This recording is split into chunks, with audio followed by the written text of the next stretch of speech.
I always start from a feeling that I sort of, without even noticing, nourished during the past time before the project, and then I sort of question myself, what am I feeling? I have something that I want to say, but and then I start to develop that. I'm like, okay, maybe it's coming from this film that I watched, it's coming from this book that I read, and then I start this like creative process of putting down into imaginary and sort of connecting also with other artists of present or past that express that. Yeah, and I channel that really.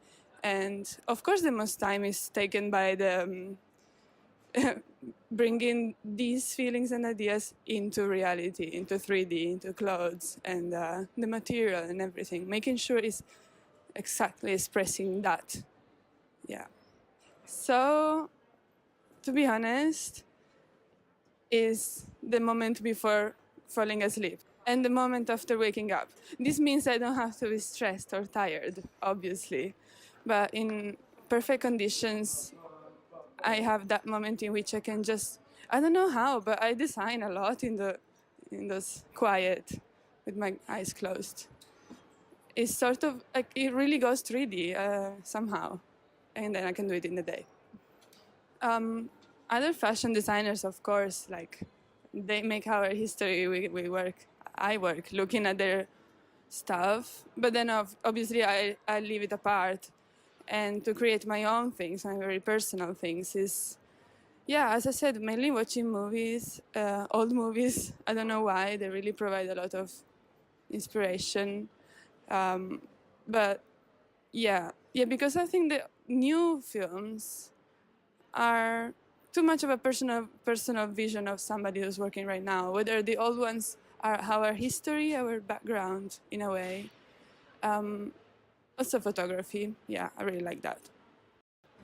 I've always been fond of photography and taking pictures myself. My father's been trying to tell me how to use a professional camera, but yeah, in the future I'm gonna put some effort in that probably. I thought about that. It's a bit difficult to answer because obviously I make my clothes and then, God knows, I'm open to anybody who likes them.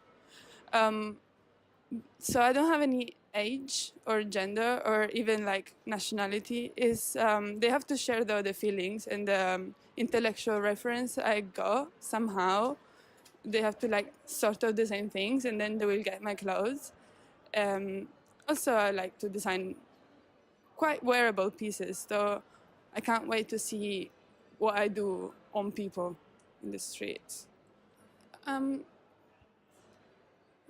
Yeah, I can't wait to actually like be so confident and so sure in my pattern making, for example, collaboration skills, and yes, I want to do like very impactful pieces, but to be honest, I can't wait to do wearable things, right? Because that really excites me to see my clothes taking real life on people. I don't know. Maybe. Yeah, it's the fact that my grandma wanted to be an artist, but she couldn't, and so I'm sort of like realizing her dream in a way.